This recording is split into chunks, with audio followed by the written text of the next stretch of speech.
Hello there, and welcome to the first of this new series of videos.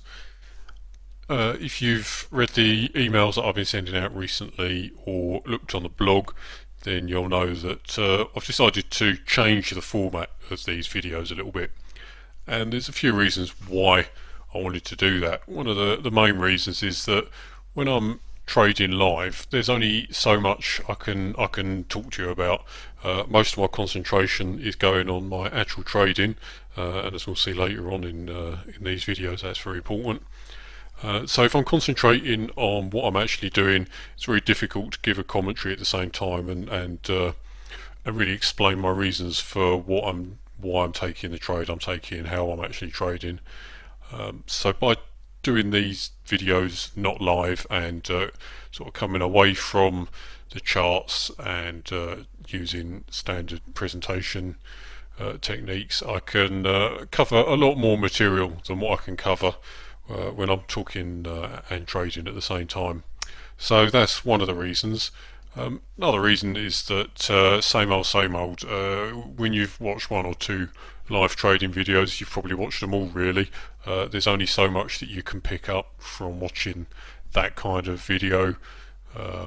So as I say, again, I can cover more ground by going offline and doing a video in this kind of way. And as I say, there's an awful lot more to talk about than just live trading. And in fact, there's going to be all sorts of stuff that I'm going to cover in these videos. Going to go wide on topics as opposed to deep into individual topics.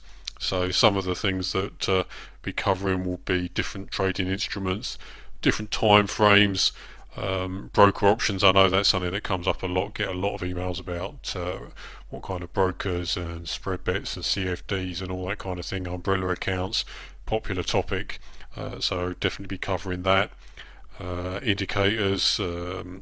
Not that I use them much myself, but some of them are useful. Some off-chart indicators as well, stock selection, trading plans. As I say, going to go pretty wide on topics, and there's an awful lot of stuff what we can talk about. But to start off with, we're going to go right back to basics, and I'll talk about that again in a minute. One other thing I wanted to mention is, out of respect for customers of my trading course, obviously there are certain subjects I can't go into too much detail about because that wouldn't be fair to people what I've paid for that information. So some stuff I'll be able to cover on a high level, but I'm sure you'll appreciate that there are certain subjects that I can't talk about in too much detail out of respect for customers.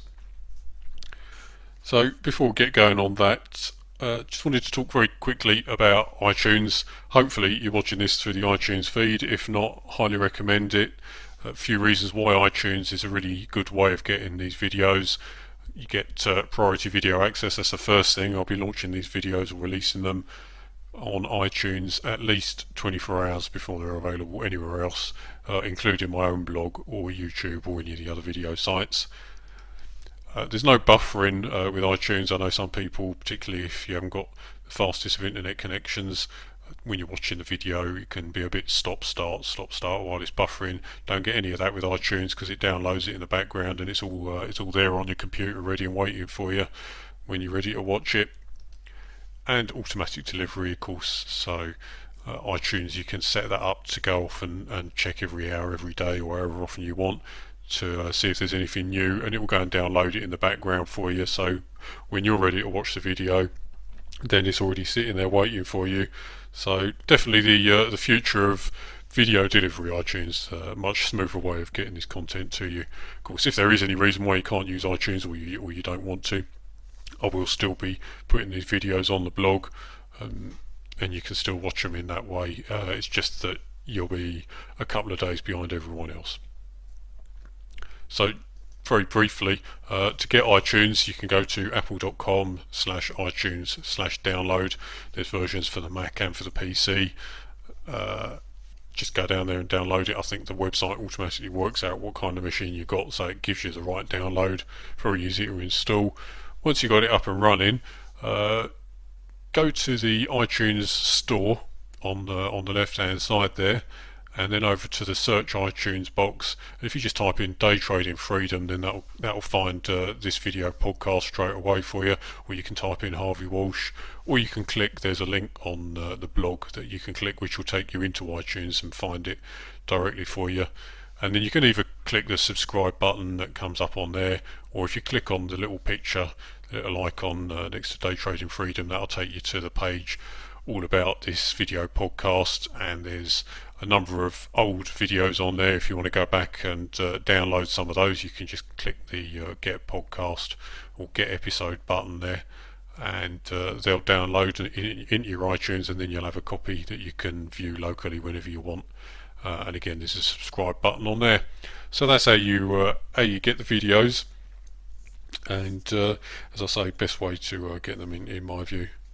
So getting back to trading, as I said earlier, I want to really get back to basics and talk about, first of all, how I managed to completely mess up my trading when I first started and how I went wrong, because I know that I'm certainly no special case, and all the mistakes I made, the mistakes that most people make. So before getting into real nitty gritty specifics, I want to talk a bit about how I went wrong and get back to the basics. So pretty much how I went wrong was looking for the Holy Grail, and everyone does it. I don't think anyone's immune. We get into trading, we start off and we think, right, I'm going to find the trading system that always wins, never loses, and it's very tempting to do. We all want to find that system that wins all the time, and that's perfectly normal. That's human nature. Unfortunately, taking a loss every now and then is part of trading. It's part of the game, but it's very difficult to do, and that's why we continually go on this grail hunt looking for a better system. And the way this usually works is that you find a trading system, you learn a system or strategy, you start trading it, and either it will go quite well to start with, or it won't. If it goes quite well to start with, you start making some money and you think, yeah, this is brilliant, I'm a trader, I'm a profitable trader, nothing to it. And then of course sooner or later you'll have some losing trades. That's just the way it goes. Every system has losing trades. And what happens then is in the grail hunt situation, the trader will then turn around and say, well, obviously this system don't work as I thought it would. I'm going to go and find a better system.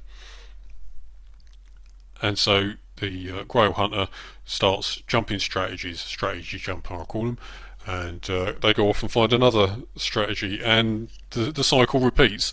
Once they start that strategy, either it will go wrong straight away, in which case they'll go and look for another one, or it'll start okay, they'll start making some money, and then as soon as a few losing trades come in, they'll think, right, this ain't working, go and find something else. And I did this for a very long time, a couple of years in fact, switching from one strategy to another, and every time I'd start getting profitable, then there'd be a few losing trades come in, and that's to be expected, as I say. But at the time I thought I knew better. I thought that I could find a better system that would lose less, and so I would go off in search for another system, and it's a very destructive cycle.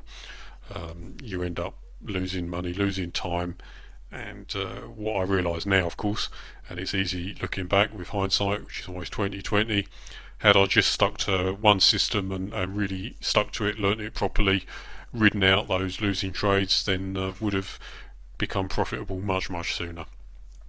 So I ended up with my back against the wall. To be honest with you, I'd quit my day job and I'd put everything into trading, and I was losing money hand over fist, and it came to the point where there weren't any money left to lose. So it was a case of either admitting defeat, going back, getting a job again, or knuckling down and doing it properly. And fortunately that's what I did. I decided, right, last ditch attempt, I'm going to sort this out, got to make this work.